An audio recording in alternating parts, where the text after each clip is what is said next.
If you need to plug in, I have a Be good. power brick. All right, I will call the meeting to order.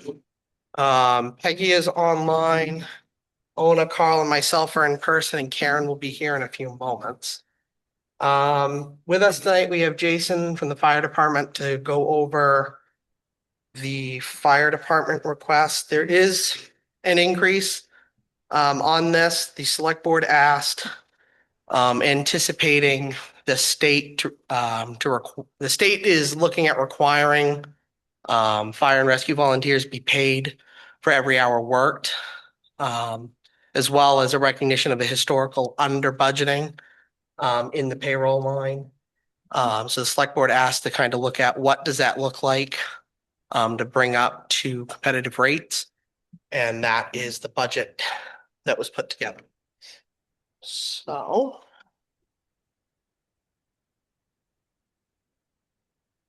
Uh, the system. I'm gonna try a different HDMI.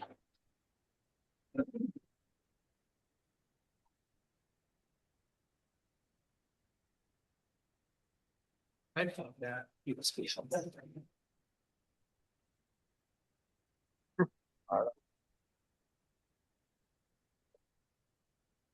See if we can spook it. Please. Oh.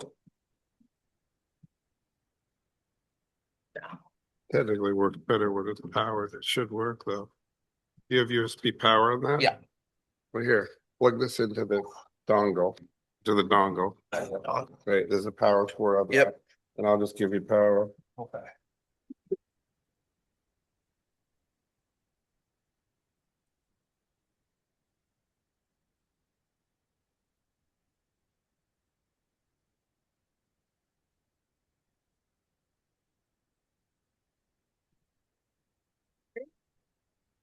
Screen. Nope. Still not like. Kind of see something going on there.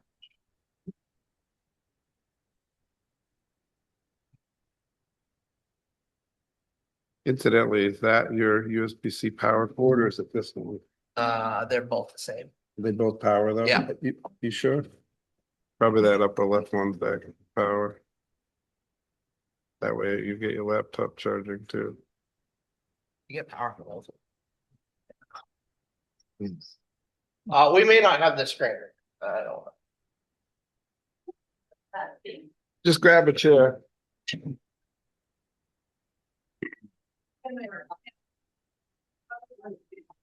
Yep. Gotcha.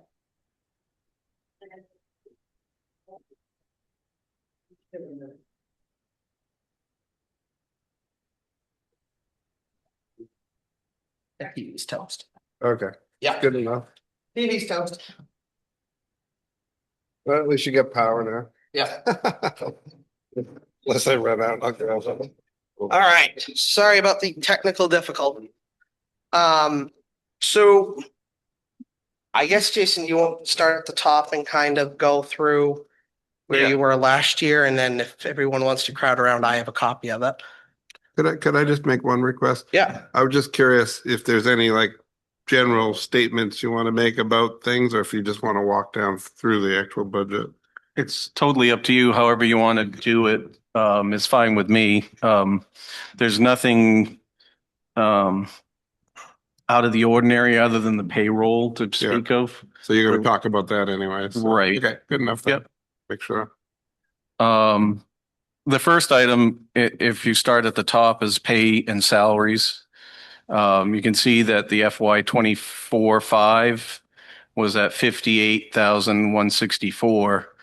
And then in 25-26, we were at 62,300. So you could start to see the increase that was requested at that time. And then when you go to the 26-27, you'll see that it's now at 80,000. So that is an increase of, all right. Yeah, it's about 17. Is that correct, Al? Yep. 17. 17,7. So that's a 17% increase in call volume this year plus a 3% base increase. That's based on that call volume Yep. is how we determine that. And I didn't fully understand Tyler's comments, so maybe we could go over that. So did we historically under budget that pay, or were we rounding it down or something? I mean, No, so what happens is we would estimate based on number of calls, partial pay basically. So we would start the year, we pay for every call, for every meeting and every training. And then what we end up doing is also paying out the officers' salaries, which are basically just your flat rate. Then what happens is, so they get a paycheck in twice a year, around November, to late November.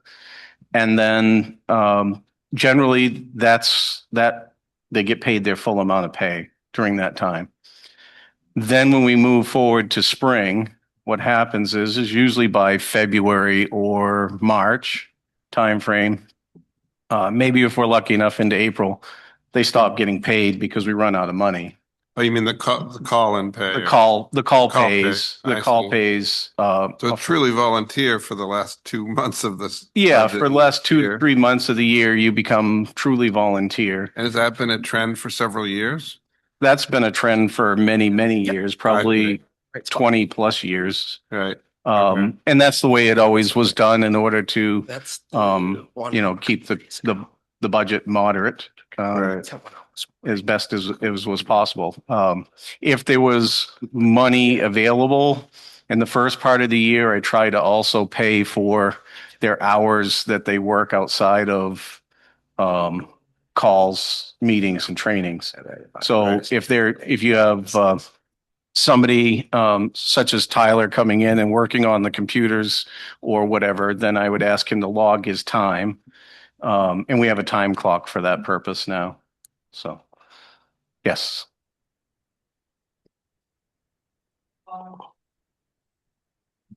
Yep. So on fire, we have 16 currently on the roster payroll. And on rescue, there's 5. Is that correct, Amanda? 5 total? Yeah. Can you turn that One in- mic on? I didn't hear the question.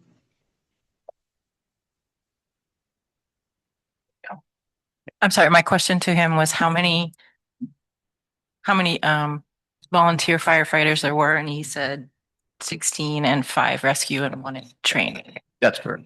Yep. Thank you.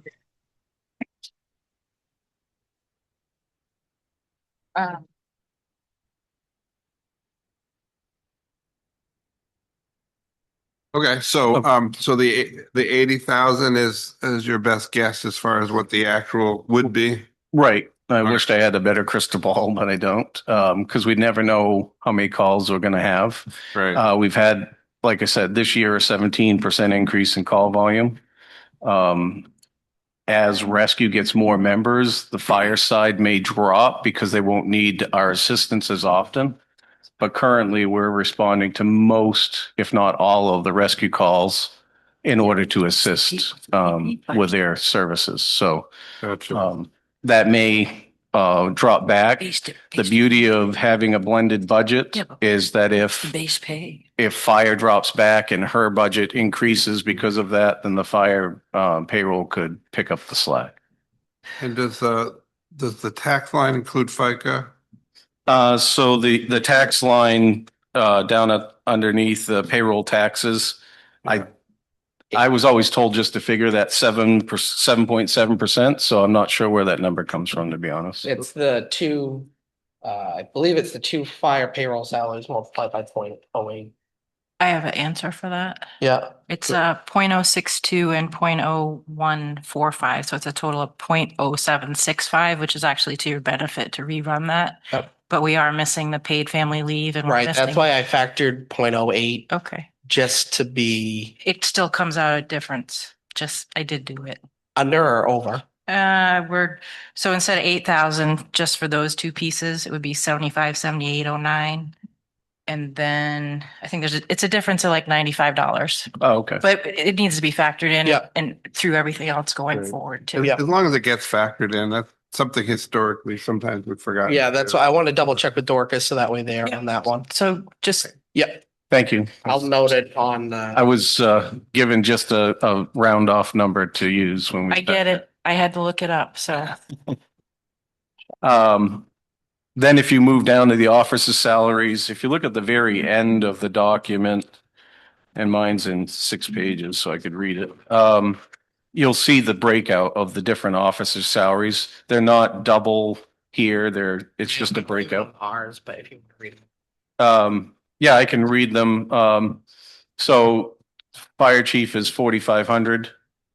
Assistant chief is 3,000. Deputy chief, I'm sorry, is 3,000. The assistant chief is 2,200. Rescue director is 1,600. I'm sorry, got a battalion chief in there. 1,600 for battalion chief. And then you got the rescue director at 2,200. And if you'll notice, the assistant chief and the rescue director in this are at the same level in the department, so that is why they're equal. And then you have the assistant rescue director, which would be equal with the battalion chief at 1,600. Then rescue has they're basically their administrative assistant.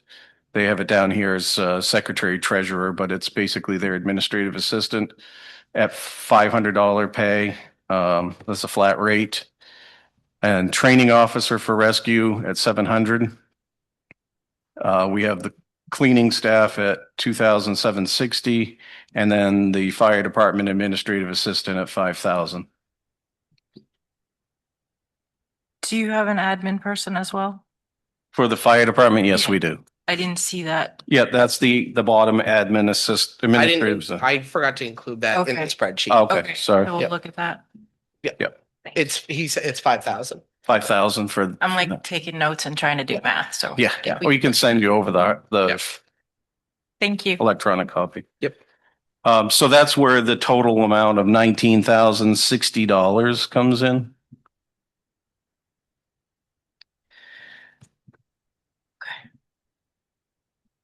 And then we flatline the benefits because that wasn't there. That as a zero line item. So a total of $107,060 for payroll on fire. Then moving down into operational, and I can slow down anytime or just holler at me, but communications and radios. This covers everything from our communication towers to our handheld radios to truck radios. Anytime there's a failure, then that's $9,000. I've kept that flat for the last 3 years.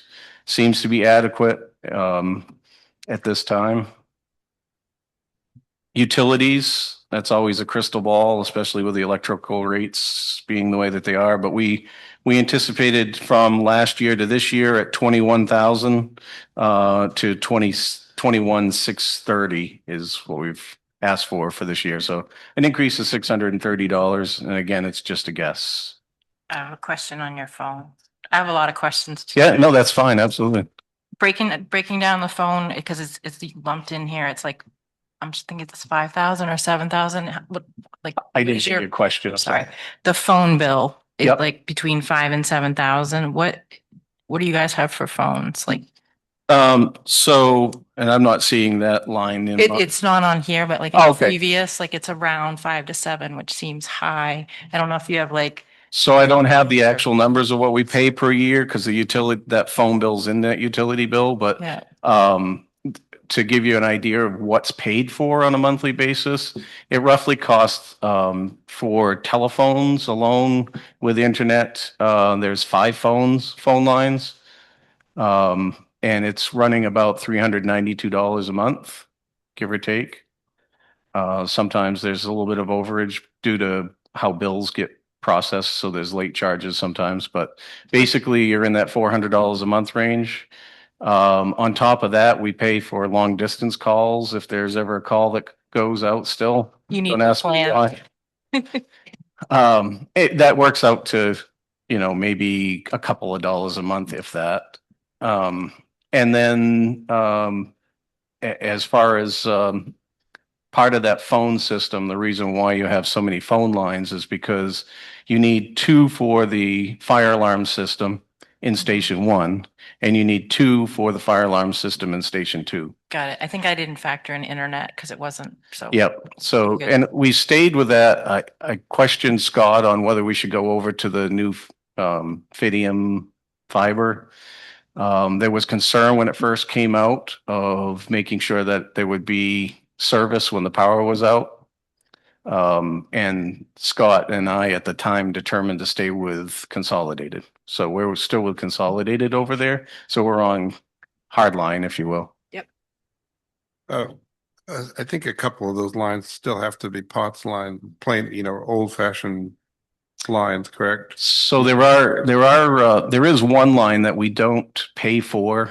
And actually the phone company gets very confused when we talk about it, but there is a line that goes directly now to the town office, which then in turn goes directly to the dispatch center, and that runs that backup base station. But that's not included in those charges. Okay.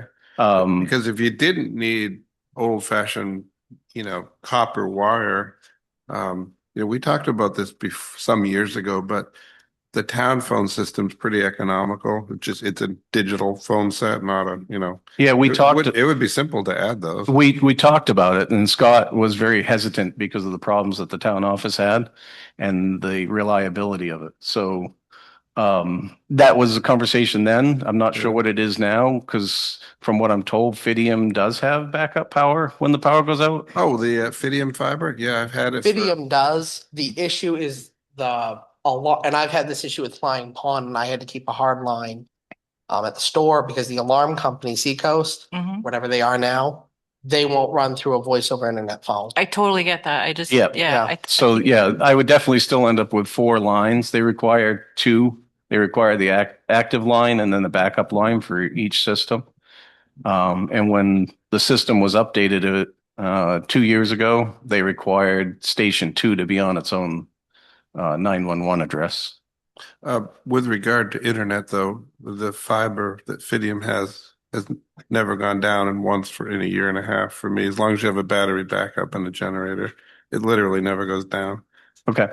No, it's something that definitely, and again, I think where the select board needs to come in and maybe look at a town-wide contract to save money rather than individual between departments. I think there's better bargaining power as a group rather than individual departments. That down. Other things in the utilities includes the propane for the heating. Propane isn't as economical as oil, obviously, but we went away from oil for the environmental impact. We had an oil tank next to the stream, basically in a back storage room. So should it have ever gotten a leak is why we switched over to propane. Propane has about 40,000 BTUs less than oil for every gallon used. So it cost us more to heat the station than it used to. There's a trade-off. Other things on the utilities would be the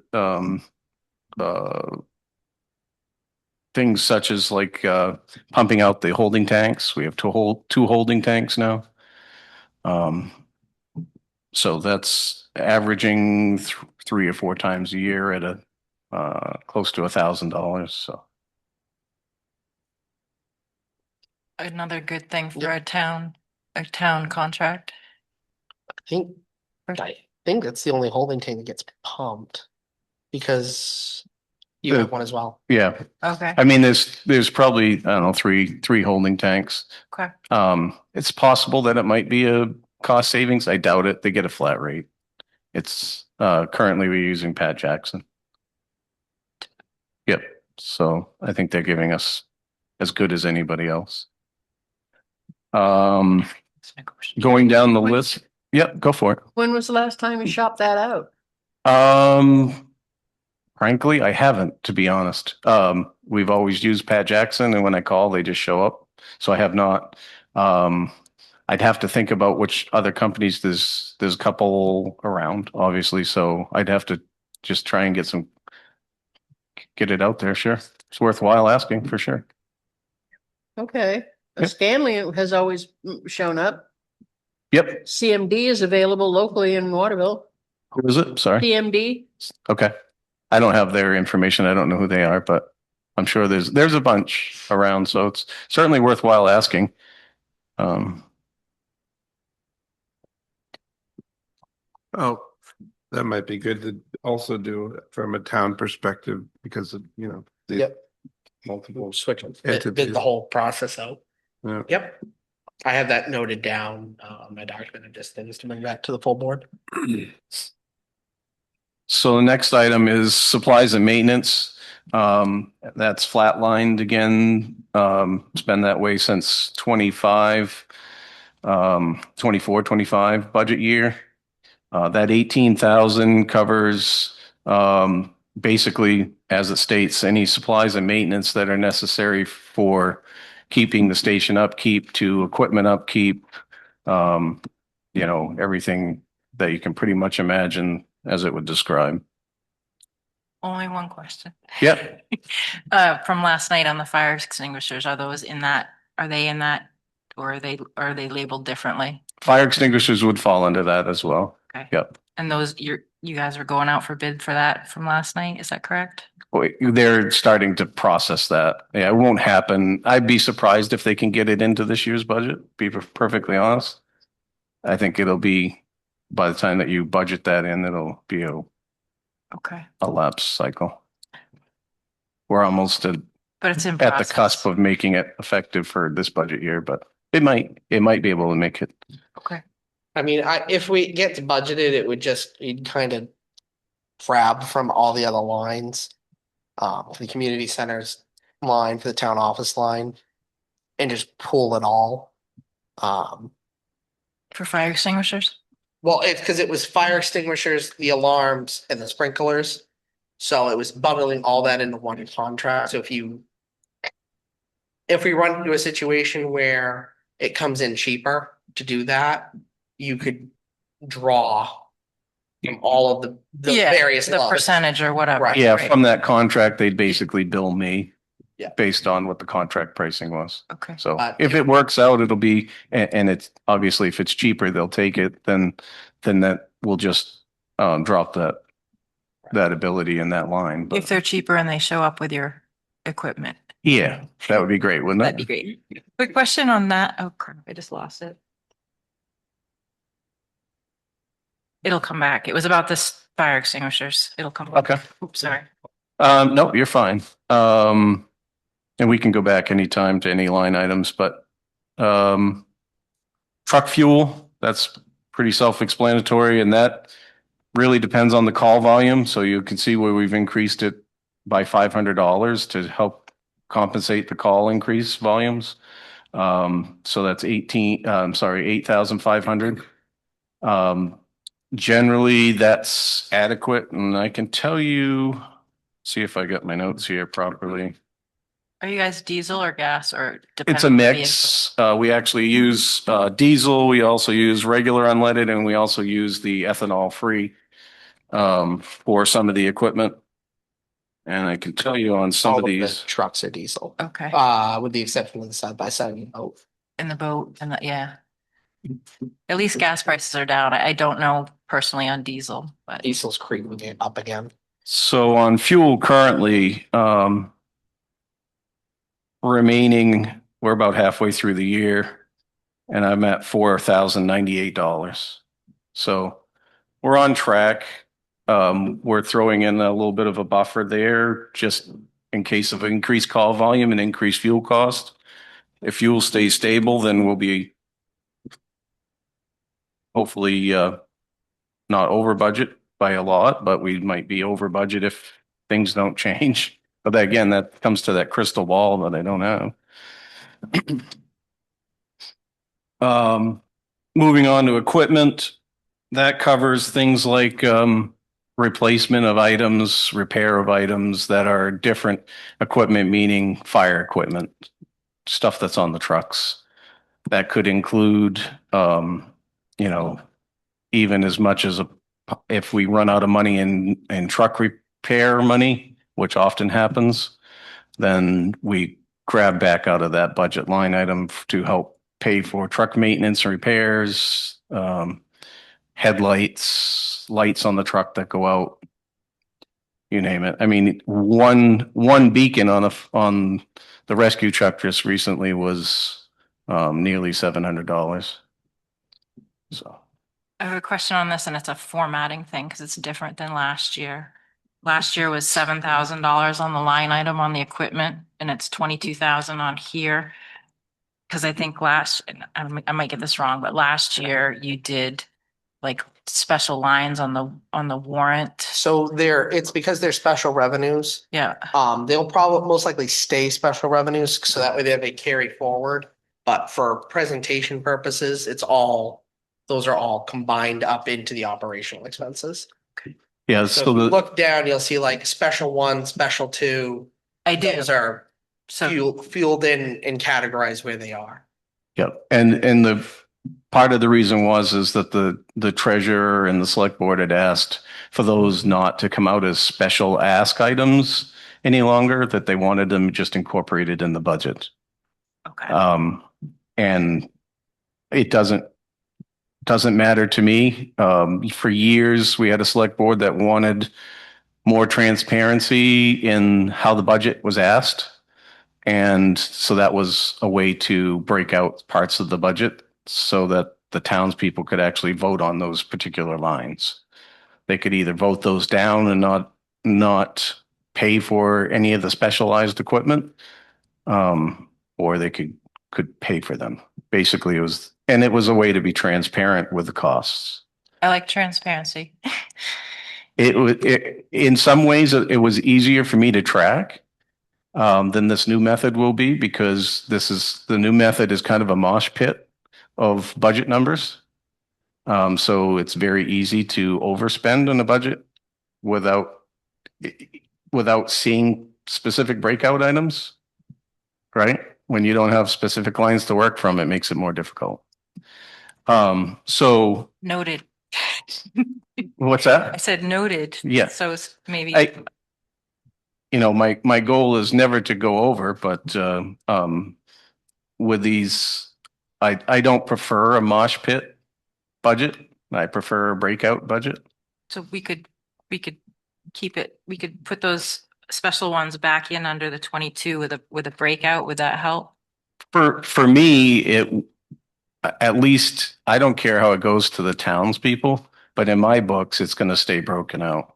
Okay, that's helpful. It's confusing for the treasurer, I think, when it comes down to, it means extra work for her to make sure it goes into specific line items when they're broke out, because she has to log those, she or he would have to log those broken out items by law. They have to go to the specific asks. In the end, for me, it's still going to be broken out in my budget. And on the other side of it, the only number that's voted on at town meeting is the bottom total piece, which is what we're working on producing for the warrant. So the budget, there's effectively four ways to look at the budget. You have the Jason's spreadsheet, you have the town accounting system trio, you have kind of the working document where we're putting the numbers together, which is this, and then you have the warrant, which is just the totals. Warrant 1, warrant 2, warrant 3, warrant 4. So. And they really should be almost the same. But I just wrote it for a question for Dorcas to see if I feel like they're capable of moving those numbers over to Trio. But I have it go down for a question Yeah. for Dorcas. But as long as you're tracking it, that's Yeah, good. if you were to go back and look at it from last year, it's combining special 1 and 2, which are both equipment. They were both equipment lines. It just took me a long time to find that and I Yeah. figured it out. But Yeah, you won't really find a special equipment 2 anymore, because probably, well, when I took over as fire chief, I morphed equipment 1 and equipment 2 into just an equipment. But if you go into, I have my paperwork here. You had 1 and 2 on the warrant last year, so. Or it was on the warrant. It Yeah. wasn't necessarily you. Yeah, missing one of my pages. But I see what you did. It's okay. I'm just saying. Yeah, if it no, so there's- Translate to Dorcas. there's that's a- good. In the special ask items, as I call them special ask, they're voted on individually at town meeting previously. Was water holes, which we always ask to carry over. One for a couple of reasons, and we can get into that in a few minutes, but one of the reasons is that by not, we don't have to ask every year for money that didn't get used. So if you had $5,000 left and you needed 6,000, you only ask for 1,000 instead of 6,000. So, 21 then. well, right. So exactly. And we'll get to that in a minute. So, when you get into the next line item, if I'm not mistaken, was, equipment. And that equipment line. And then if you go into, the other special ask items was, truck maintenance, vehicle maintenance.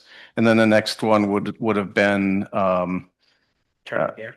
turnout gear. And then the other one would have been the special ask for the sprinkler system last year. And that was because there was a special maintenance needed on the sprinkler system that wasn't normally needed in the budget. So we didn't need to have that increase going forward. So it was a one-time. Would that have been the station maintenance at 6,000? No, that would have been, there's another line item last year specifically for a sprinkler system maintenance item. Which was around $5,000.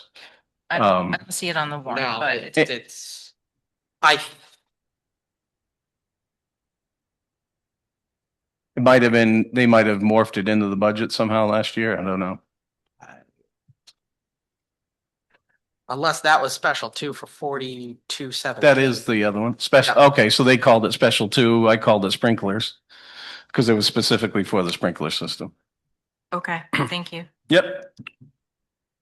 This is kind of why we were for operational and budgeting, understanding where the cost centers were. That's why we combined them down and relabeled them as equipment lines and maintenance lines. Yeah, I'm more bland. I put the actual sprinkler. This is one. No, that's specific, perfect. specific ask. So you'll see those as we get down farther, but if you look into, so that covers the equipment. Again, is that morphing of those special lines into this line. And I don't know off the top of my head if there was I think it was just flatlined, wasn't it, Tyler? Do you know? No, we had put, there was a project that you had said it was like 3,000 that we had put in there. Okay, yeah, that would have been for,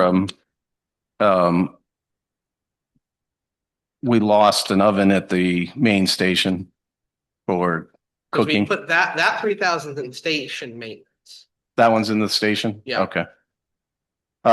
You don't have that on the last page for special, it's not on this, but on the last page of the special projects, it wasn't the oven and there was like 3 things. No, the oven is under station maintenance Okay, for Yeah, this for coming. this year. Okay, I'm trying to recall what the other 3,000 is off the top of my head. It's the sprinkler test, you wanted that in station maintenance and the, Yes, so Stove is in there's station a maintenance. sprinkler bill that's coming. Again, it's another required maintenance. Sprinklers are not cheap. And then there was in this particular line item under the I honestly can't remember what that 3,000 is, which is not helpful, I admit. I'll get a note to get back to you. Yeah, I'll have to do some research on that because I can't remember. And I'm sure it's here probably in my notes if there's something specific, but they're not doing a whole lot of maintenance on the building when we get back to the building maintenance. So again, that 25,000 on the equipment, there is a slight increase there. Administration and training. This is basically money for a training budget, covers office equipment, office supplies. It covers yeah, everything from the copier rental to um, down through to even the uh, basically most of the cleaning, those type of cleaning supplies might even come out of there if I run short on my station maintenance budget. Do you know who does your copier lease? Yeah, that's right. Well, it used to be a copy. It's Delage has the lease. Another thing to look at for the Bidding. whole Yep. town, because those leases are ridiculous. Yep. The ink is ridiculous. Yeah, and I'm not sure when this lease runs out, so we'd have to look into that too. Okay. And then the first dues in that is right, are First due is in that as well. What about- First due is our program that basically fire operates from, does everything from your station equipment checks to receiving dispatches with mapping, does tracking of personnel. Is it, I'm sorry, it's a computer program? It is. Okay, It's a okay. computerized program specialized. First due is the manufacturer of the product.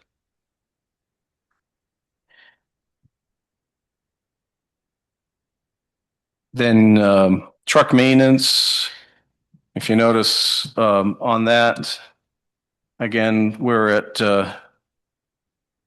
17.5. I'm hoping that once we receive a new fire truck, that maybe some of that will slow down. You're off a line. Oops, sorry, where am I? It was Truck 21,000 maintenance, we to had 20,000.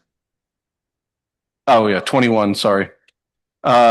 So the 21,000 generally is we're running short even this year. If I had that line, I could tell you, but whatever reason that page didn't print or it's. And this is probably a question for you, Tyler. Yeah. Last year, truck maintenance was on, it's listed as vehicle maintenance. It's on the warrant separate again. But this time it's in the operating budget. Is that, Yeah, intentional. okay, that's that morphing of okay. Right. of the It's- accounts. What it is it's effectively it's an operational expense, maintaining the apparatus.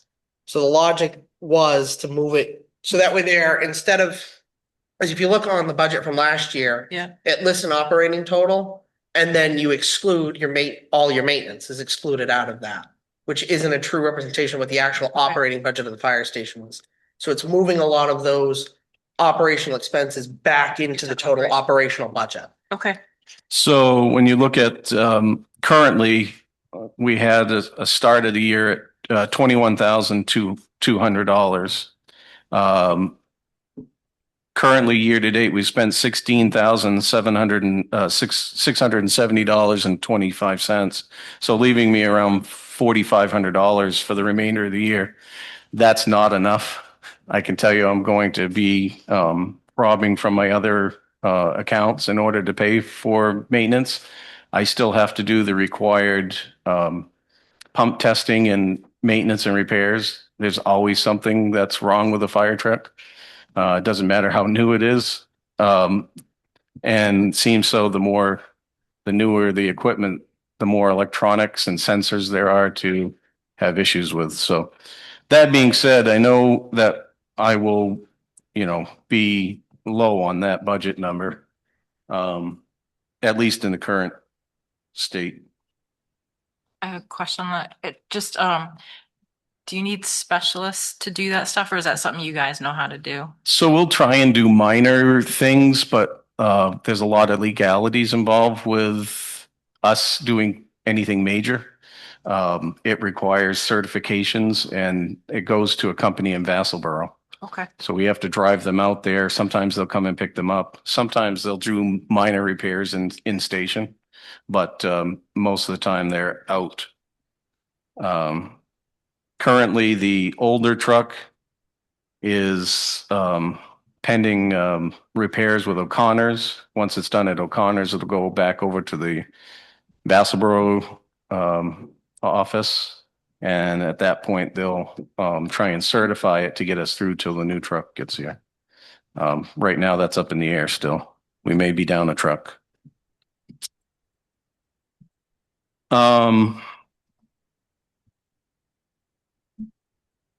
Station maintenance. So that's at $10,300. And again, that morphed in, Tyler, help me out with what we morphed into that station maintenance account. There was the sprinklers, which was counted for about 5,000 of Sprinklers and then the stove replacement. the stove And then replacement. plus the regular line. Are you saying that you moved something that was in the last budget over to that same line item? Yes. Okay. Yeah, so that's the morphing of the two accounts. So if you look at in last year, it actually had a station maintenance line. And then it also had the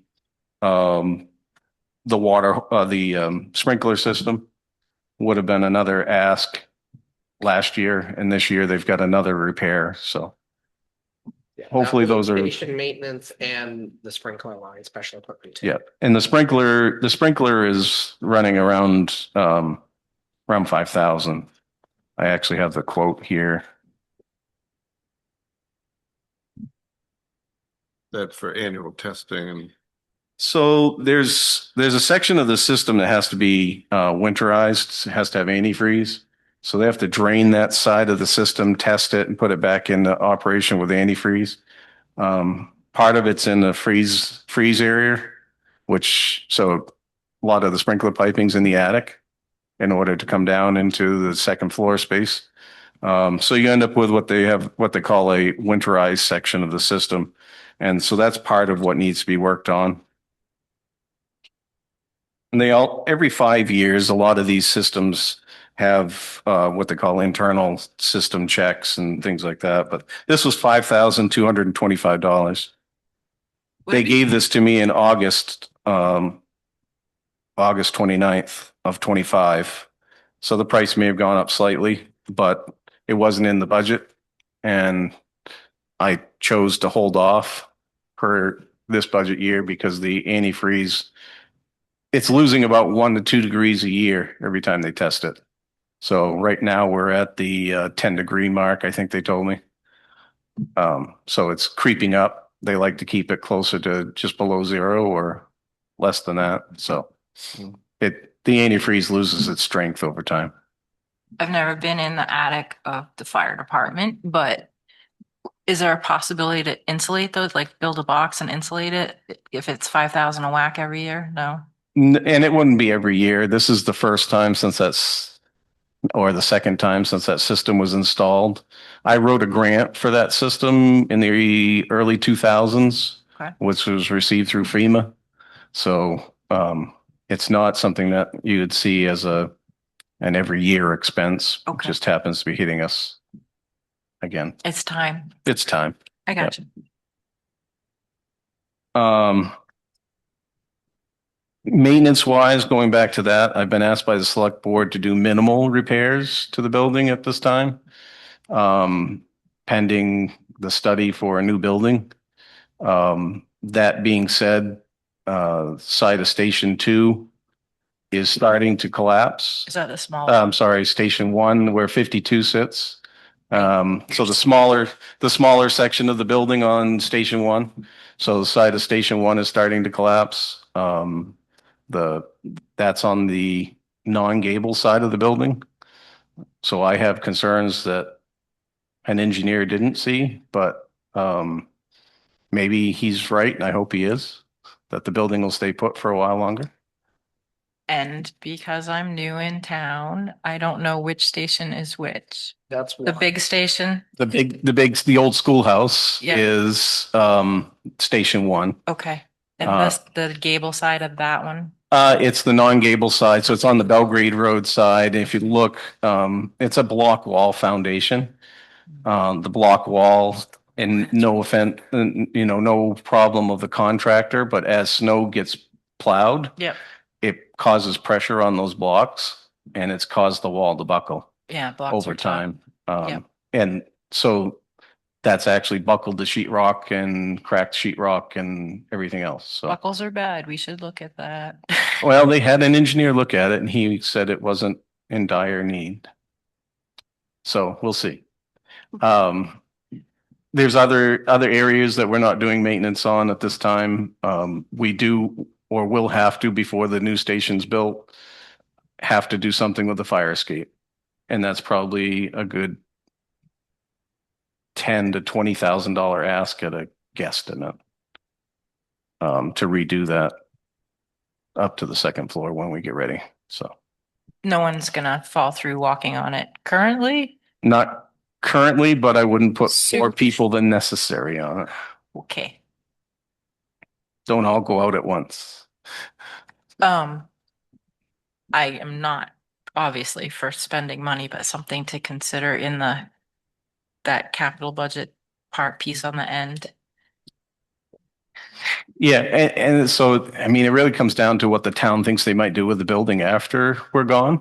But in the meantime, if Yep. it's not, I mean, if, there again, yeah, thing is not good. well, I agree with you. However, Escape. they had a structural engineer look at it and he may be right. I hope he is. I hope he is too, but I'm just saying, like I said, obviously I ask a lot of questions. I'm not for spending the money, but I think that should be on the list to be looked at more Yeah. no, thoroughly. It's something even if the town decides to at a later point sell the structure, it at least makes the building marketable, I think, down the road. So, As long as you disclose whatever is wrong with the building that you know about, you are okay. Yep. You increase the value by fixing those problems. right. So those are some concerns that I have and obviously just doing regular upkeep, flooring replacements, et cetera, over time, but, water holes, you're going to see that there's, basically, $728.50 asked onto that. The reason being is last year and what we have left over in the budget or holding right now from spending this year, there's $9,593 in that account. It cost us about $5,000 to $6,000 for new water hole or repairs to water holes with the cost of excavation and stuff. So with that being said, we're thinking that $728 leaves us room for any repairs and the potential of a new water hole on the Bean Road will still yet to be looked at in further detail, but I have to work with DEP for permitting and things like that. But Do you want 500 or 728.50? Because I'm sorry, the 500. I Okay. apologize. I'm looking at the wrong line. that's okay. So last year we asked for the 728.50 to bring it to where we needed it, and this year it's the 500. And again, that will just give us maintenance cost and potentially a new water hole. And how many water holes are there? Currently, I'd have to pop around into, Jacob's Cattle Farm, There's two right down here, right? three. Three? There's three in the Okay. village. There's Oh, one 'cause of here, this one, there's yeah. one behind the old store, and there's one on the stream. Just beyond Dave and Daphne Sanders. There are, I was gonna say, I'd have to methodically go through this. You start, in my head, I have to start in West Mount Vernon. So It's the you've got smart- one at the chimney. Yeah. Then you come back towards the village. You've got one here just before the Oddfellows. Yeah. You've got one behind the old store. Then you've got another one in the village crossing the fire station here at the beach. Don't you have two on the Belgrade Road? Well, I haven't got that far in my head He's yet. still driving. I'm still driving. So then when you if you go up Belgrade Road, well, actually, let's go up to Flying Pond and pick up that one in my brain. Then you come back up Belgrade Road, and we have the one on, by Woods End. And you got the one by Doug Stevens residence. Then you now go down Bean Road and you have one on Bean Road. Then you come back out. There's nothing between Bean Road and the village any longer. So now, I actually apologize, you got Todd Dunn's up here on the hill. Then when you come back across, you've got from the Belgrade Road, Bean Road to north, heading up south on that. Now you've got Jacobs. Then you can go down to Roundstone Trailer Park, just outside of there. And then there's one on Bartlett Road. 12, I was like, I think. What's that? 13. 12. Sorry, 12 total roughly. 12. Okay, thank you. And I- I'm sorry, I know them by location so, to keep that count in my head. So we're looking at adding one, possibly. We have a new member on the department who has land right as you come onto the Belgrade to Bean, Mhm. right there at the little pond.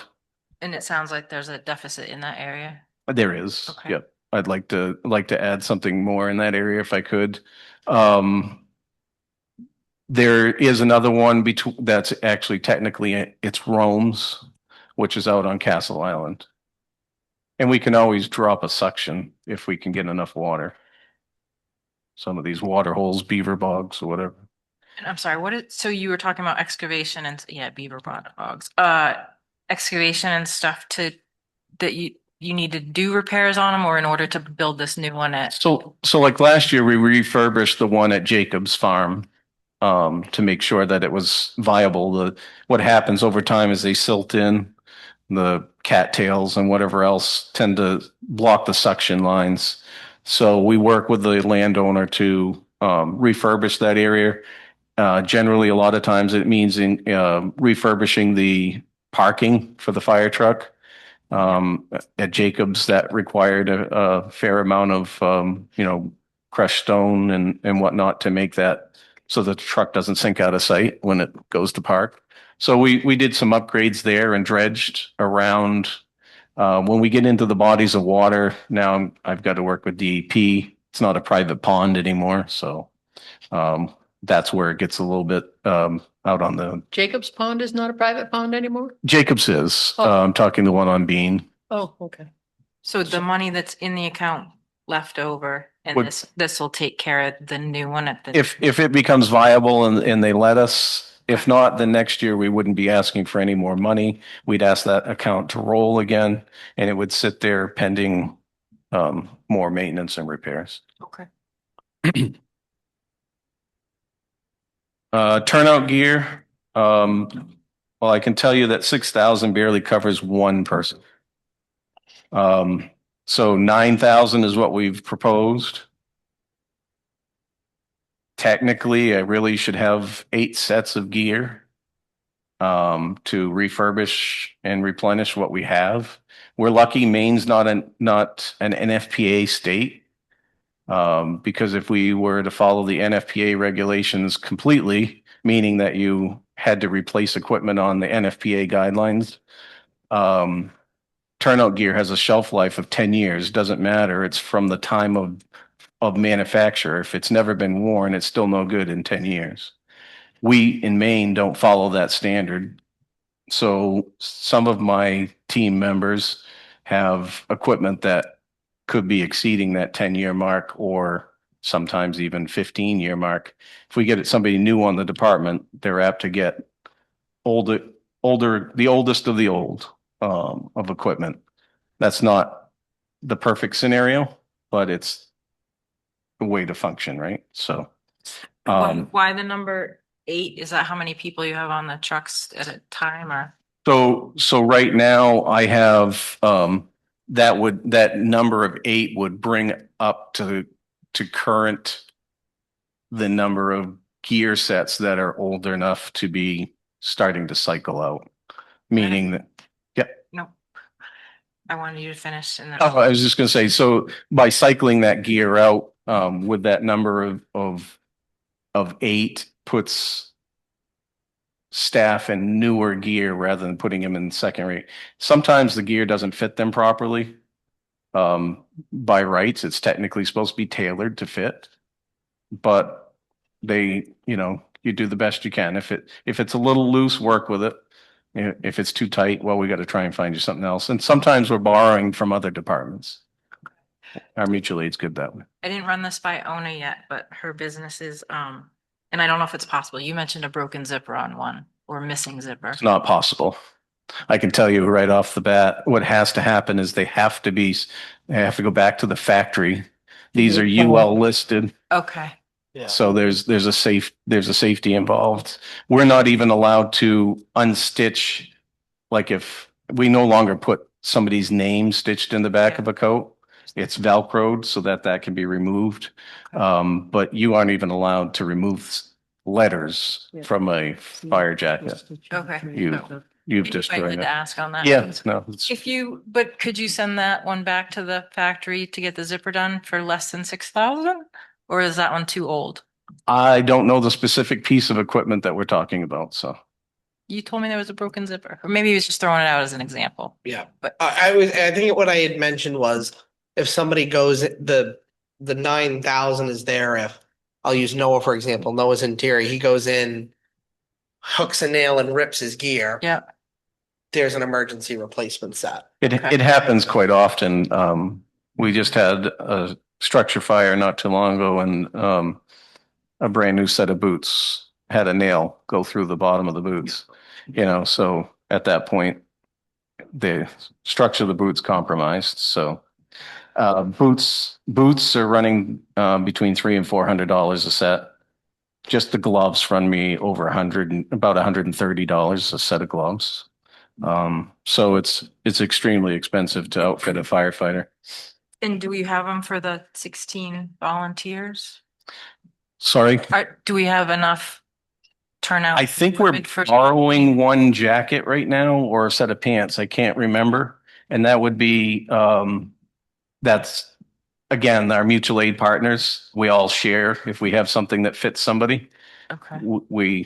I'll go to Vienna or Reedfield or any one of our mutual aid partners and if they've got something and somebody's not using it, they allow you to use it in the interim while you get more. Okay. And I So, believe under capital projects, there's going to be an ask for basically More than one. 8 sets of turnout. 8 sets. Okay. And that would just, because it's not really operational, it's a one-time bring all of the long-term volunteers up to speed with adequate gear Dorcas, that'd And be a start question clock. for you. and restart the clock. On that, if we were to get 8 sets of turnout gear, how would you classify that in accounting? Because it lasts 10 years, right? Would it be a capital?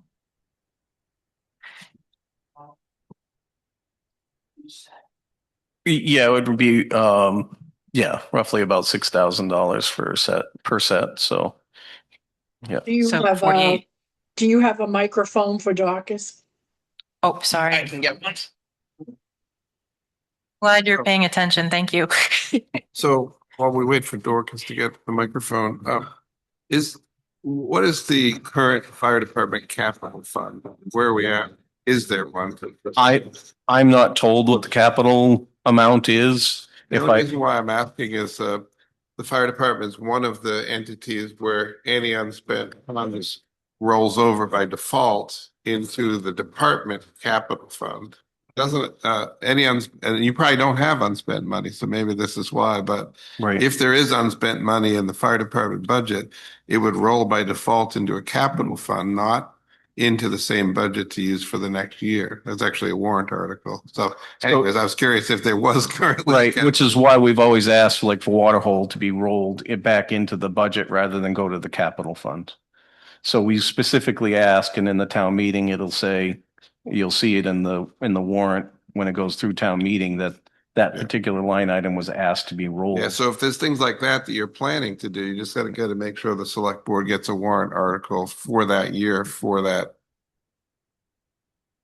budget item to roll to the, Yes. you know, Yep. because otherwise by default, there's always been a warrant article that says for fire department and, 4 or 5 other departments, any unspent money in their budget rolls to a capital fund for that department. And That's- then there's rules around. That's how that correct. gets- So anything else that I have that is left over, and on average, I have somewhere between, at a quick guess, somewhere between $2,000 or $3,000 maybe a year left over to roll. Yeah, That might go into a capital account. And then there have been years where we've pulled from that capital yeah. money. So that might be good to find out, Dorcas, at some point, is there actually money in the fire department capital fund? As soon as we get that audit done. Because Yeah. that money can be spent with, by approval of the select board and the department, it doesn't go to town meeting. Right. So if you find that there's 20 grand in a capital fund for your department, you just have to go to the select board votes on it. It would only be in the dry well or whatever it's called, right? No, that's separate. So I think town operations goes into undesignated funds and a few others. But like fire, all of their left. Well, their- everything that rolls. Goes into capital. So that way you could build up capital. I think I can tell you, get it right in front of me. There's a warrant article every year. It was Article 33 last year.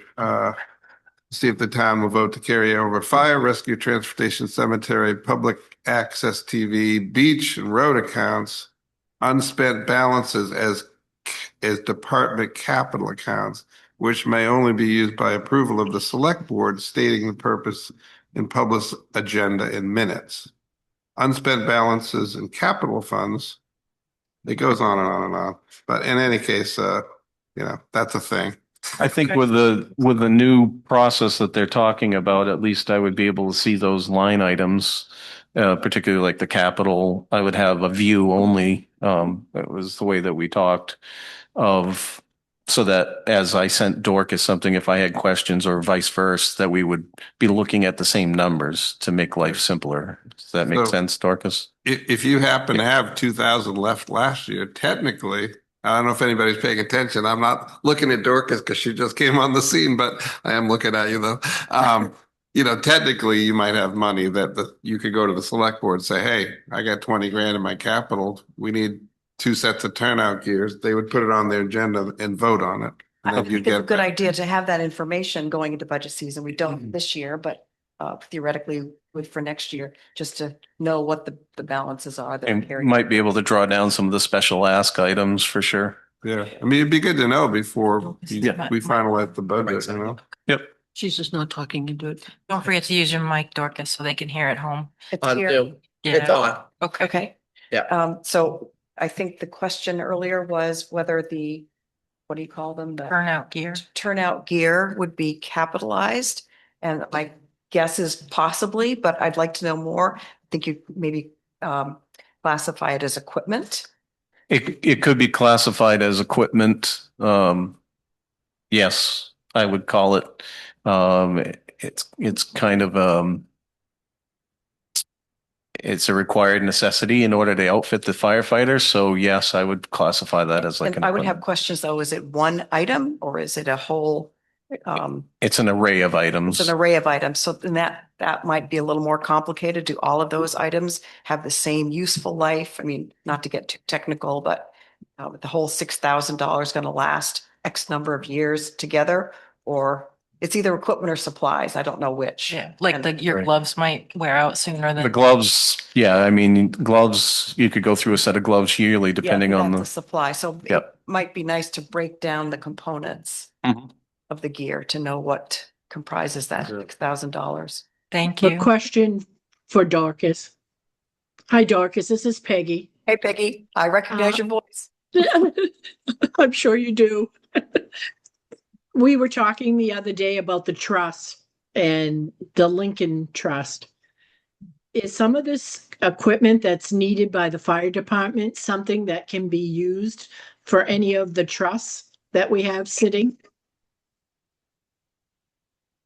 Well, we did talk about the Lincoln Walton Trust, and if I understand correctly, that trust is not specific to any purpose, that it can be used for any costs that are voted on as an article in the town, if I've got that language correctly. But I'm sure there are other trusts that I want to look at the trust. Bob showed me where the book is. So I Yes. want to read the information and see what is available for the trust. I'm familiar with the two that are related to the library, but that's pretty much it. So in this budget process, well, I'm new to this year. How do those trusts get woven into the budget process? I can answer that. Okay, Thank I you, can tell you Paul. what I think it should be, but I'll be interested to hear what you think. Peggy, traditionally those trusts like the Lincoln Walton Trust, it kind of sits there and with any luck, it makes some money and we kind of ignore it. But then every so many years, somebody says, oh, we made some money there. And somebody like Dorcas will say, oh, well, we could easily take 50 grand out of there to, whatever. So that's. Does spin off income every quarter. I was just I'm in the process of changing over the accounts so that I have access. I think many of them are still in Marty's name, I'm finding out. I just corresponded with the folks at Key who manage that trust. And I got the statements and I saw income of about $5,000 a quarter being provided to the town. And then I saw a big lump in July. Off the top of my head, I think it was about 70 or 75,000. And I think that's related to the fact that a trust has to pay out X% of its corpus each year. So maybe there's the income and then whatever that X% is, it has to be paid out. But from an accountant's standpoint, longtime accountant, CPA, I would say that the way you would want a budget would be, what certain revenues are. And so it's very predictable on some of those trusts, or you make assumptions, and then that should theoretically offset the amount that's needed to cover expenditures, Hmm. both, expense and capital. That's the Yeah. way the corporate world budgets. That's absolutely right. So I don't think we've touched any of those recently. I mean, the Eleanor The Philbrick money's Trust. there, the money gets comes you- in and is in the books. It just may not be allocated. Right. Or Yeah. Yeah, there's a Wise Memorial account too that is tied specifically to the fire department. And honestly, I'd have to have you read what it's specifically for at this point. It's been a long time. I don't even know that one, but it's probably in the book. Yeah. It is in the list. There's Okay. quite a few of them. If you look back on one of the warrants, it lists them. The town had approved them all. Okay. I don't know which number it is right now, but there's a whole list of them. Great. Thank you for bringing that up. I think it's Article 27 if you want to take a look at it. So thank you, Dorcas. I was kind of hoping maybe that would ease some of this for this year. We'll see. I have a question, Jason. Yeah, go for it. Do you guys have a budgeted amount for decomp for your suits? Do you have that done over at Reed Field or? So you're absolutely correct. We do not have a specific budget for that. Generally, what we've been doing is traveling to Reed Field, or Vienna is soon to have a gear washing equipment. That being said, there will be minimal cost with it if we're able to do our own. I would like to think at some point in time that the town can afford to at least once a year have them professionally serviced. But that's a huge expense that I haven't even crossed even budgeting or going out and exploring what it costs. To do that in your It's spare time. it's a significant expense, to add to the budget, but it's an important expense. Well, maybe your fire department trust will have some extra money. Just, it's good to have numbers to work with. Otherwise, it's pie in the sky and it's never achievable. You have to have numbers and goals. There are companies that come to fire departments to actually service the gear on site. But that comes at a cost, obviously. So I don't know that we need it in this budget session, but I think it would be good to have. Yep. No, I'm not disagreeing with you. It's certainly been on my radar, but it hasn't come to fruition at this point. And you also have the grant that Carl mentioned yesterday. That's a 50% match. I don't know, there's things out there to do things with, but Yeah, we a number and you have to have quotes in place. Yeah, you have to. So I agree with you, but there's some caution to be spread to the wind with some of these grants. They, part of them have some significant restrictions on how they're used. And then oftentimes you need to come up with all of the money up front and then being reimbursed. So there's some, I'm not saying it's untouchable or unreachable. And for years, we were told on some of these grants that we weren't even able to apply because of our, basically our standing with being NIMS compliant. I've gotten some new information recently. I've got a new director down there at Kima. So provided that the town's working towards NIMS requirements, I thought they were. they are at now. And you told me what that was like 2 months ago and I forgot. National Incident Management System. Thank you. So the new director at Kima has expressed that she feels that provided that you're working towards that, which we are in this current atmosphere that we're in now, working towards getting compliant, that you don't have to have 100% compliance as long as you're continuously working towards to stay compliant. Meaning, if I didn't have my latest update in certifications, as long as I was working towards it, they're forgiving that. Okay. For years, we were told you're not compliant, so don't apply unless you like federal prison. I don't like federal prison. I don't like to eat prison food. So that's why for years, back in the early 2000s, like I talked about, I wrote quite a few grants. Clyde Dyer and I worked many and many hours writing grants for the town. Sometimes successful, sometimes not. But that being said, at that time, we were, as a town, more compliant than in that gap time span. Now, as we move forward, that's a possibility again. I will tell you that writing a FEMA grant, for instance, you can spend 6 months to a year to get nothing. So it's a significant amount of time that I personally don't have now in my role. And I would really suggest that the town, look at maybe hiring a consultant to do that grant writing processes for us. But I believe we have one in town. so Yeah, I thought there's one. I'm not looking at you. Oh, No, oh. Sue, Yeah, what's her she's name? in the Orange Yes. House. She's a grant writer. Yeah. Doobie. So- Do grant writing too. I know from doing 10. Yes. Excellent.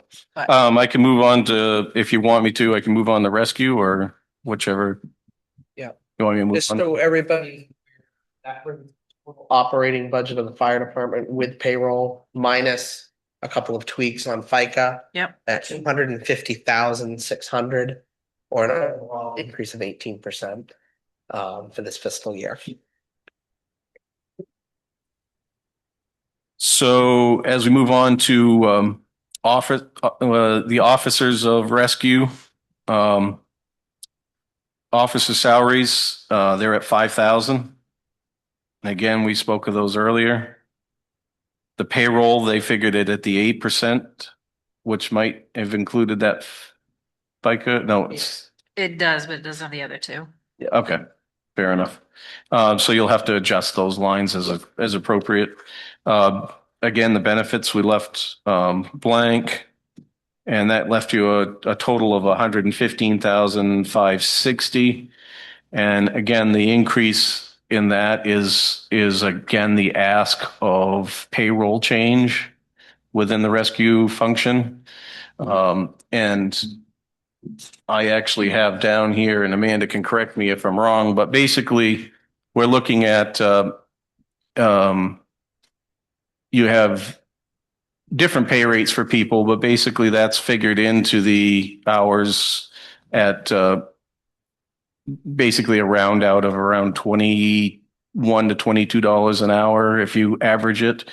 And then you have shift differential, or shift for weekends and weeks. So it's during the week, $30 per shift and $50 on the weekend per shift. You have 2 shifts per day, daytime and nighttime. So right now, total budgeted calls is at 206 calls. Now, one of the things that shows here is a significant increase in calls in the town of Vienna at 64 calls. Now, I know Vienna every year makes a donation to us. 3,500. Yeah, and I can't remember exactly. You It's probably are accurate. 3,500 from Vienna, 1,000 from Fayette. Okay. Yeah, yeah, I just looked at their numbers. So Um, there is an increase up there. It's whether we as a town want to ask for more of an ask. I put a question on that because you said 60%, or we did a little bit of preliminary Yep. work last week. Is that of 60% of the I don't know what I got this from, 131,000? Oh, because your total budget, or is it like what would you take the 60% of the whole operating budget or? So I put a note in that Vienna is 30% of the call volume and it's 40% roughly of the service population. Vienna operates on a different fiscal year than us, so they've already, their I warrant. saw that. So, the board is working to go to them. We can't obviously do it this year because they've already published their warrant. So we're kind of caught for this year. They don't do special meetings like we do. We can ask them to do a special meeting, but pending them not wanting to do that. Or if they say, no, we want to wait till our regular fiscal year is, we're gonna start that discussion now. Because to be frank, we're subsidizing out of Vienna. Well, yeah, because $3,500 of 131,000. Well, 4,500 this year. If I'm great. No, it's 3,500. 35 from Vienna, or 35 from Vienna, 1,000 from Fayette. Oh, that's where the 45. Yeah, that's, Yeah. because if you look at their warrant, it's only 35. They did I give us guess. 4,500 for the library though. Yeah, so It just didn't say the word Fayette in Yeah. our No. warrant. In our That's why I was confused. Yeah. it took me like Uh, an hour to wrap my head around it. And then I was like, Yeah. oh, well, Fayette gives a donation. we still have a couple Vienna people on the rescue, correct? We When they do. go out on a call or on standby, their town paying their salary. No,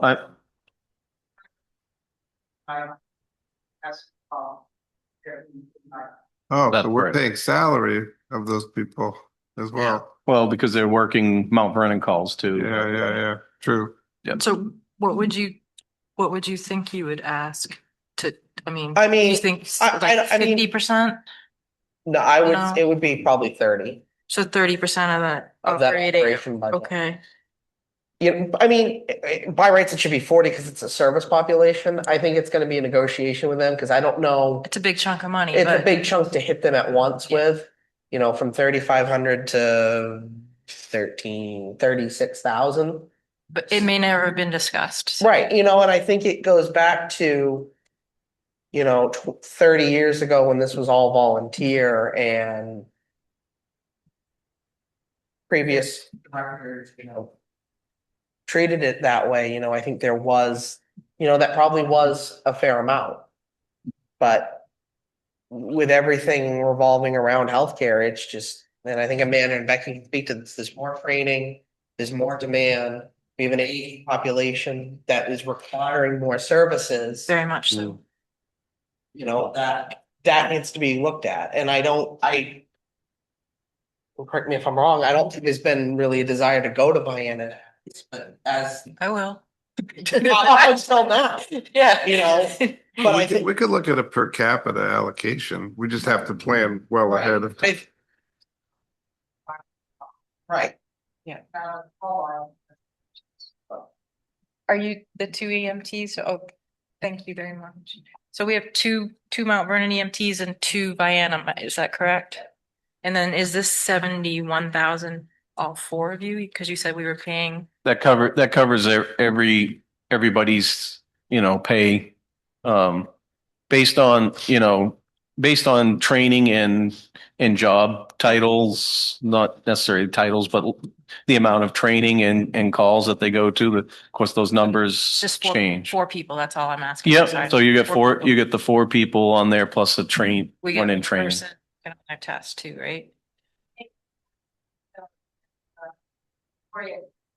Okay. And then we have another member who actually lives in, Wayne, who responds when available. Thanks. And is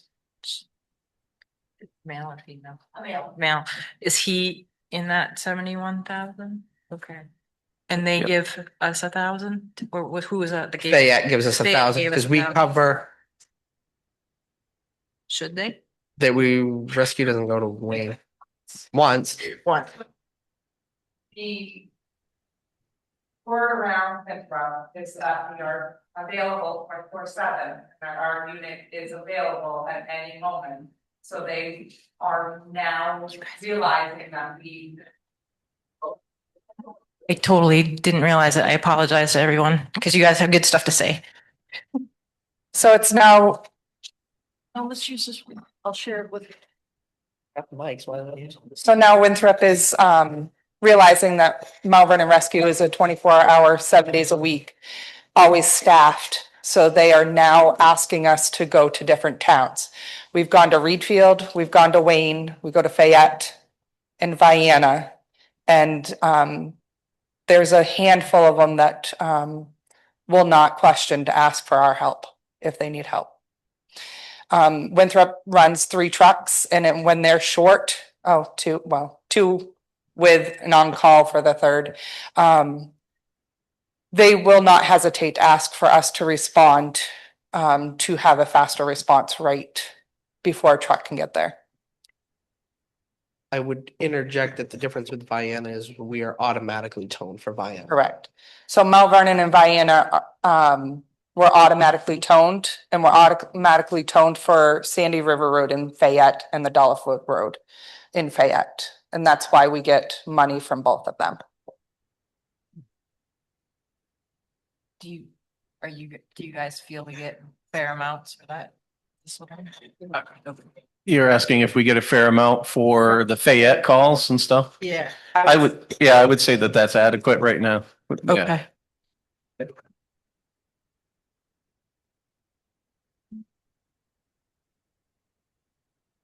So I think right now, this budget number that Amanda's asked for is adequate to cover our cost.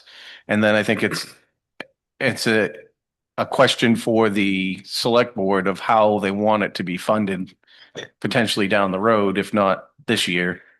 Whether they ask for money from other towns, mutual aid, that we provide mutual aid to. Particularly for a non-reciprocated service, it's different from fire, obviously. We get services back in kind, whereas there's other towns that rescue's providing services, not an in-kind service. Where we go in town. How many you go to? Right now, it's not often in Reedfield or Wayne, but I think with the upcoming population and the way Winthrop is running with so many calls, I think might increase. Yep, I agree. And we're starting to see it, particularly on the hard calls. Something that can't wait for, it's not a minor problem. So they're getting dispatched sooner and quicker for things that years ago that we would have had ambulance coverage for, and we're not getting it anymore for various reasons. They don't pay is part of it. I can't imagine working for what they do, but so that covers our payroll side of rescue, and then we go on to the operational budget. Everything in the operational budget you'll see is flatlined from last year. There's no increases, so we're at 4,600 for equipment, and that covers anything and everything, as you might imagine, if they need, everything from AED pads to suction equipment or, just take your grasp in the air, gloves, etc., expendables.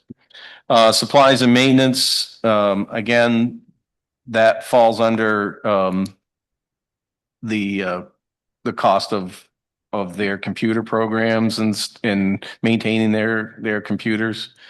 And also anything else that the gloves, I guess, would fall more under that. The N95 mask would be more of a supply item rather than an equipment item.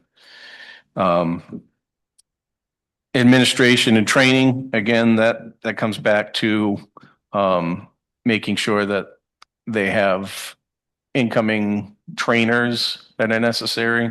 If there's a cost associated with that, then they make sure that happens. There's different types of programs that they can get involved with, CPR certifications, there's cost associated with those. So that's where that line item's covered under. And anything else you want to elaborate on that, Amanda? Does that cover it, you think?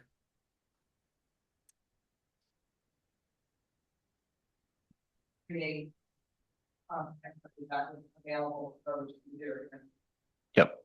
It helps keep their credit hours up, basically. So when somebody has time where they're basically all have a secondary job, then they're like something like the Somerset comes up.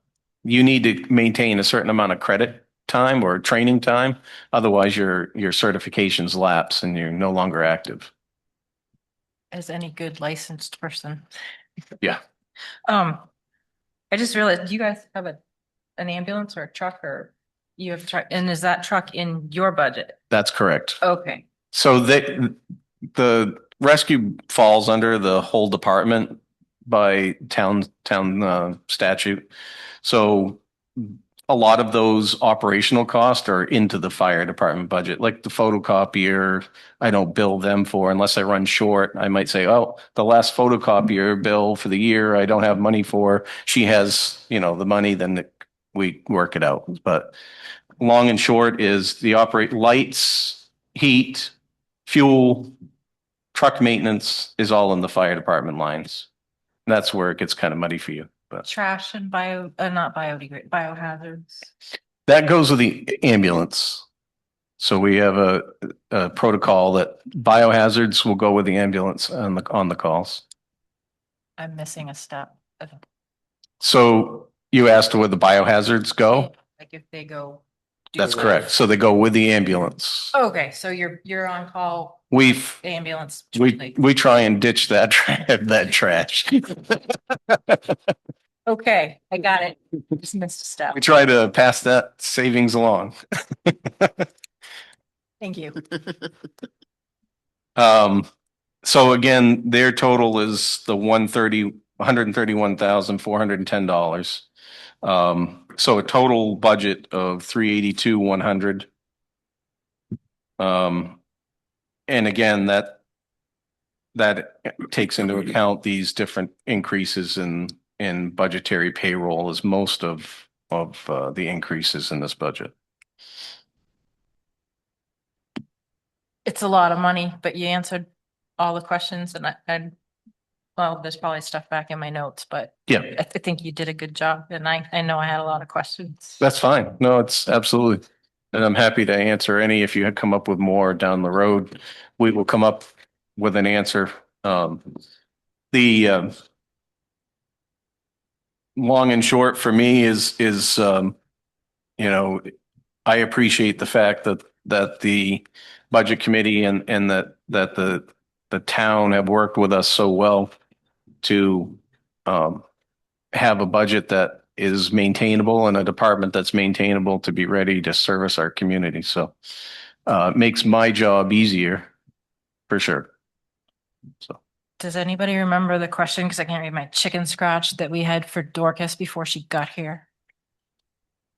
I think it was on the reclassification of the specials. On the warrant, there's the special line item, special 1, special 2, and some of the special revenues. I think for like budget presentation wise, we had moved them up into basically, so we can have an accurate picture of the operational expense. But as long as they're mapped out on That's your what it end, was. We should call it what it is, yeah, I think. right, because I mean, right now we have like special one, special two on the warrant. And they're voted on separately from operational expenses when they're Oh, operational expenses. what are they? What is a special one? So special one would have been equipment that we come across that we need to replace or repair that would not be in a normal operating budget. So part of that, like if my turnout gear runs out, then I run into that special equipment account. So it's defined as a special one. Yeah, it's a special, it's basically, Why don't we call it what it is? Yeah. Maybe relabel it. Right, that's what we were Yeah. thinking. It really is, equipment, some of it's equipment, some of it's supplies and maintenance right. of the equipment. And I mean, I don't care in the scheme of things, that's an easy one to have morphed potentially with the equipment, special maintenance and equipment account line items, but before they were asked as separate lines. Years ago, what happened was they had special one, special two. Special two was in this last year was a sprinkler system repair. But in previous years, for a lot of years, when Dana was chief, that was your air pack maintenance account. Now, air pack maintenance is part of that special equipment account. That air pack maintenance could be a projected cost or an unprojected cost. And I know that sounds kind of like an oxymoron statement, but what happens is you get an air pack that falters and becomes completely unusable or needs a regulator. They're not cheap. You're talking, sometimes you have to make a determination. If you're more than half the cost of the air pack and the air pack's over 10 years old, do you just spend the extra $5,000 and buy a new air pack? Air packs are running with a spare bottle around $10,000 a pack. We just purchased 4 new ones with a new truck. They are here already. They came quicker than we anticipated. But at the same time, we have other packs that are aging out, meaning that we can get some parts today, but if some parts go, then the air pack becomes obsolete. So Just a thought, if you send an invoice in, Jason, if it doesn't say special one, we don't know what it is and we're probably posting it to someplace other than that line item. no, I mean, you shouldn't be, because when I send in my budget Yep. every 2 weeks with Yep. you folks, you're going to get this form here, which specifically says special one, and you'll see the deduction on that. Okay, well, that assumes that we know how to read what you're saying. I think you're explaining it clearly to you, but I wouldn't have understood that. Well, Because I and made when the it comes, And that's we can- my fault. we can go over that, Yeah. but it's pretty clear when I send them in. Yeah, okay. Not, So- not to me, not to They- a newbie. who In it, maybe yeah, doesn't- accounting, I can see what you're saying, because now if you're gonna load it into Trio, or if we go through the audit guy doesn't know what special one is, so it just to make it all the same language. It literally comes as a spreadsheet, and it'll come over to special one and put the deduction there. But special one isn't Tyler, an did- accounting term. I. Well, special one is, Have special yeah, one as a I'm- line I item. guess I'm in budget? So disagreement. it's in the current budget, it's renamed to equipment. Yeah. to the equipment. I think this is the first time the budget's been loaded in Trio, and I did that. I probably didn't know what to call it. Right, so I put think it- in the projected fiscal year 26 or 27, it's going in as equipment, but currently there is a line in Trio that's special one. Okay, all right, And special two. okay. Right, so. And it's got a budget populated? That's That's what I'm That's a asking. different question. That's what I'm asking. Did I recognize what to post? Let me for the budget give you, line. So the way that and I'm not saying it's right or wrong, Dorcas, but the way that I'm putting this information in is exactly as I was asked by the previous treasurer. Okay, yep, I'm So- not criticizing anybody. I'm just saying I probably wouldn't always understand that That's distinction. okay. And So that's where I need open, clear communication. And I wasn't, we were talking the same thing, but we weren't. It was just the accounting term because this is the first year for Trio. I'm not saying you did anything wrong. No, and I understand that, but Talk together. it's going to be a learning curve, and I hope it just doesn't shoot us in the rear end. No, I think. So I want to make sure that I'm not over budget. I've gone since 2021 as fire chief, not going over budget. So that's my ultimate end game, right? So. So Dorcas said they're down in the special revenues. Okay, That's where it's special revenue. but not under, Maybe it's not, it wasn't. Print. Give me Excel sheet, please. Or actually, no, I did not.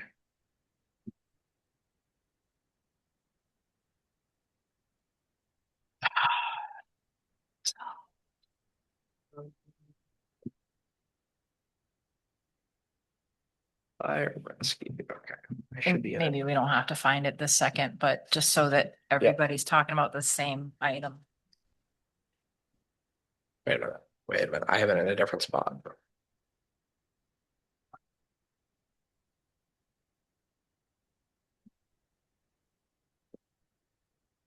Here we go. This is fast. Special. Are we on the ambulance or? so I see equipment 1, equipment 2 in Carrie's worksheet that I used for the detail. Fire department, special equipment 1 and special equipment 2. So I think I did load those budgets. Okay. So just Yeah. saying special 1 is an abbreviation, so special equipment. So when we, I guess as we start, once this budget's finalized, if you could send me a spreadsheet to work from, and I can work with you on how I've done it in the past, so Yep, I that think we want to we want to do that before the budget's finalized. We want. then Yeah. that's fine too. So, but you and I should work together so My that, goal is to get everything just so, and then I can just load it. Rather okay. than me have to figure out what's what and key this and calculate right. that. Yeah. So if I have a spreadsheet to work from, that's exactly as you'd like to see it come to you, then I'll make the deductions happen in the appropriate accounts. Okay, we've got a starting point because we have Okay. loaded the budget Yeah. with the existing accounts. Not to say we Um, wouldn't add more. I will move over to ambulance and that we don't have a lot. I called the Winthrop town manager today. And I pressed like 3 times, like, can you just give me, I said, I don't need the number. I need this is the highest we're gonna go. And then if we need to claw that back as we go, we can claw it back. He just wouldn't give it to me. And is that an annual amount you're looking for or per call? Uh, What's the, annual. So what it is it's, I'm going to preface this by saying we know it's going up. It went up pretty significantly last year. Winthrop is trying in the same way with us with Vienna, that kind of, there's a similar relationship with Winthrop where they were eating some costs and they're trying to basically recoup that. So right now, before last year, if Winthrop got called and they were canceled en route, Winthrop ate that cost. They're now putting that onto us. And on the flip side, if Winthrop transports and they don't pay, that cost is coming back on the taxpayer through property taxes.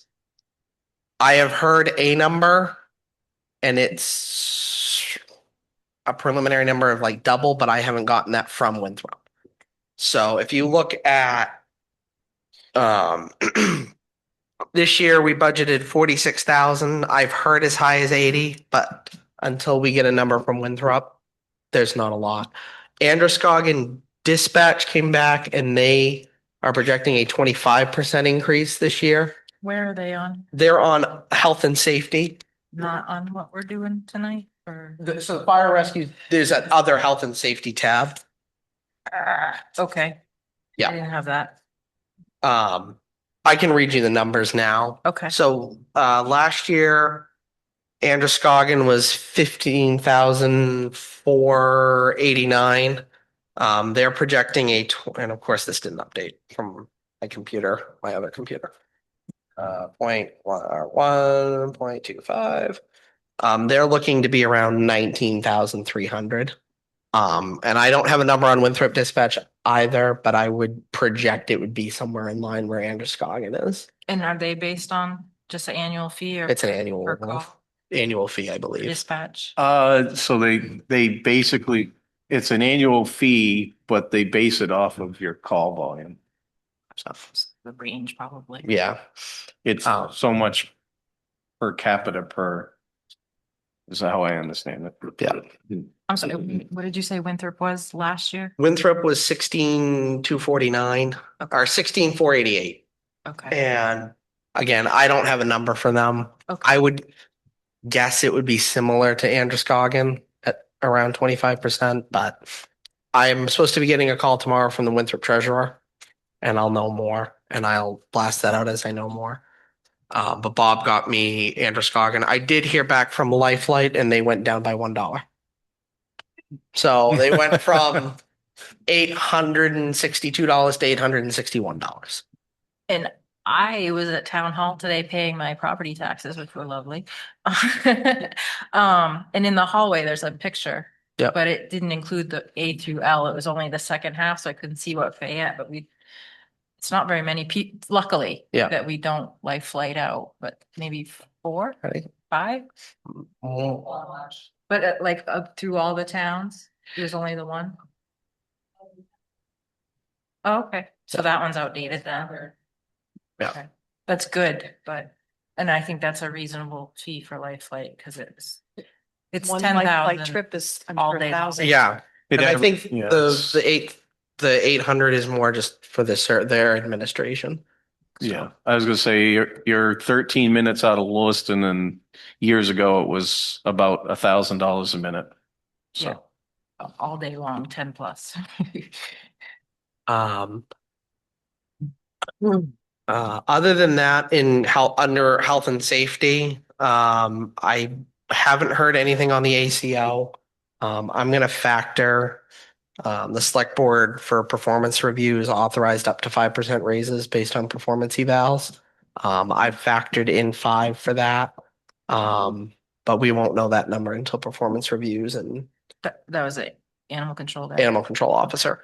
So 5%, you're going to be looking at a $200 increase in that line.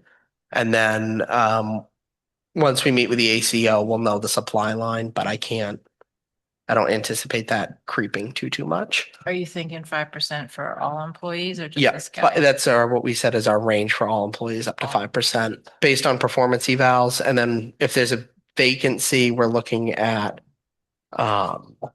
establishing salary ranges. So that way if somebody leaves halfway through the year, we have a range to be able to negotiate with that employee to be able to attract talent. And that's kind of a different way of budgeting for salaries, but I think it's, where we've experienced turnover and sometimes there's, a challenge in negotiating with employees if you have a fixed budget, but market rate has changed, but the board is operated under the assumption that we look at MMA's data and we try to be within that 51st percentile. So we're not the highest in the state. We're not the lowest in the state. We're competitive salary. Other than that, that's really it for health and safety in that line.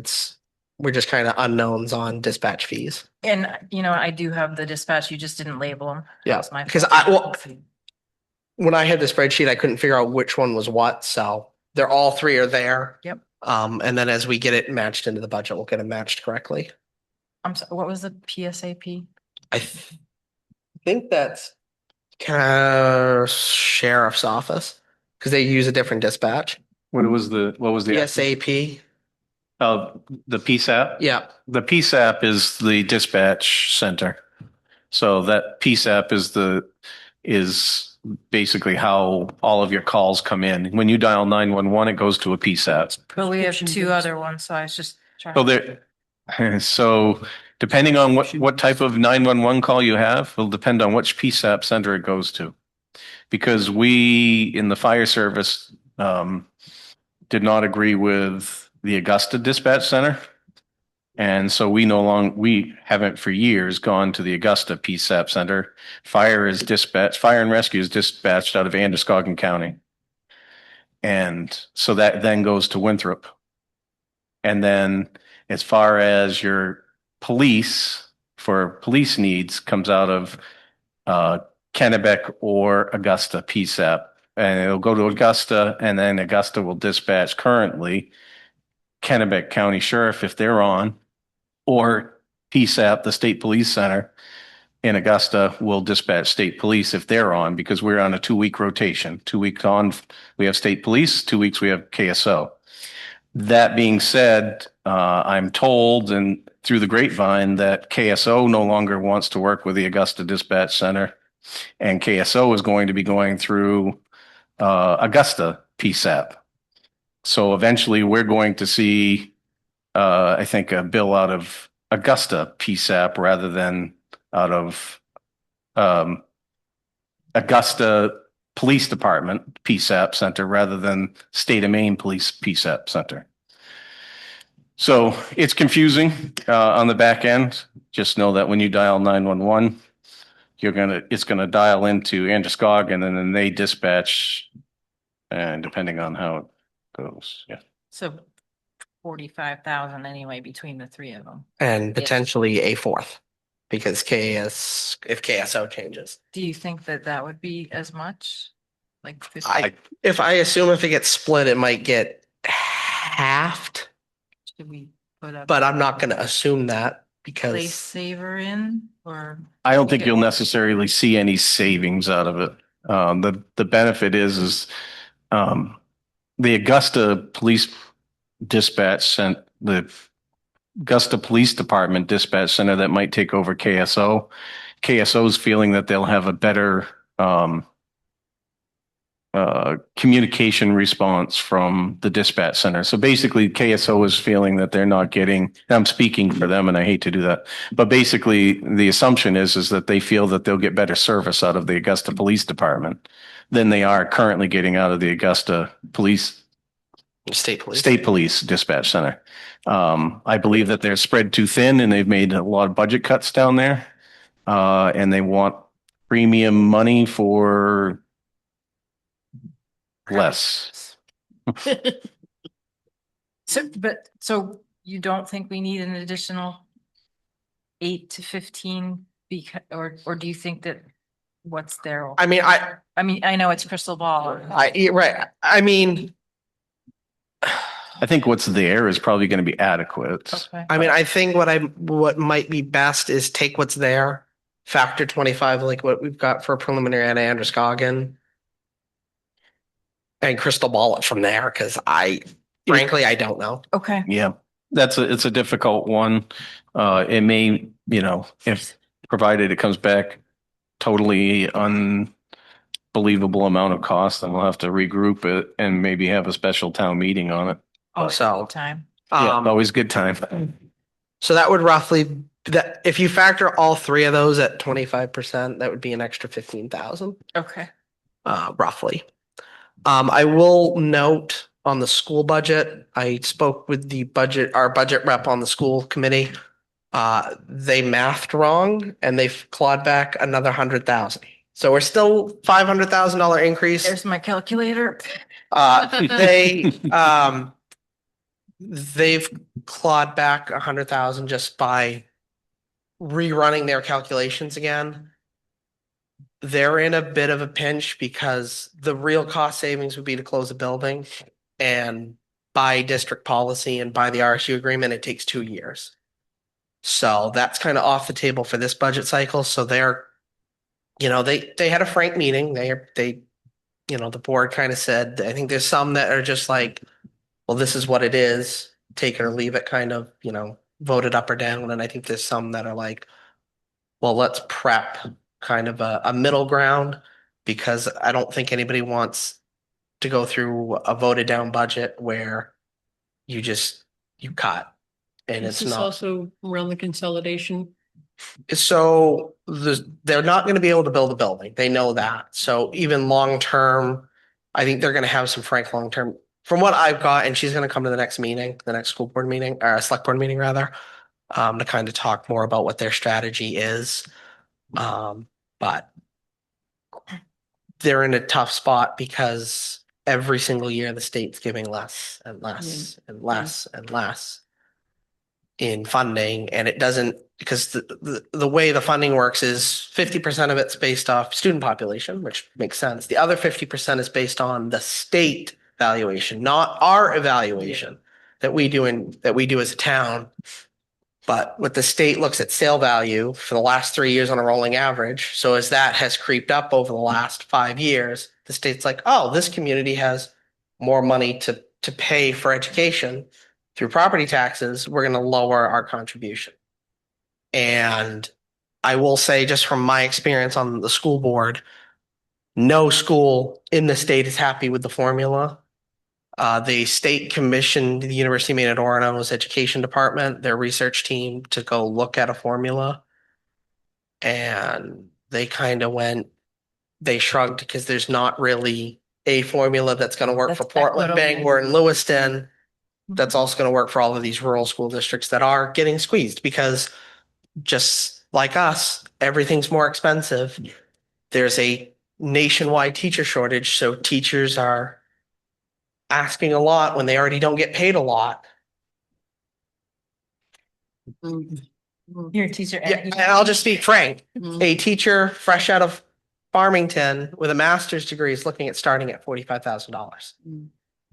It's a structural problem, and to address it is expensive.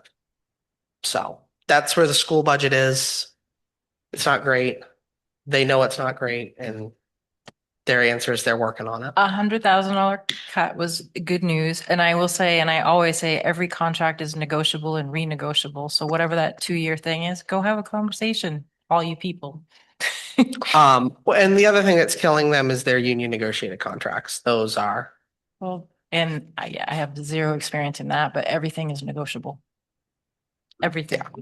I know this year is, from what I was told, is bus drivers are negotiating right now. They just formed a union, they unionized this year. And then the support staff, so ed techs, and they're up for negotiations this year, so. Yeah. Anybody have anything else? Other than that, that's all I've got for tonight. I really, really appreciate all your Yeah, time. Thank you. Absolutely. Very enlightening. Yeah, very appreciative of the work too, and the questions always appreciated. And we'll figure it out. We'll get there. Hopefully it's just a different spreadsheet. It's the same info. It's just. I hope so. different. That's what my plan is. Right. I don't think it's far.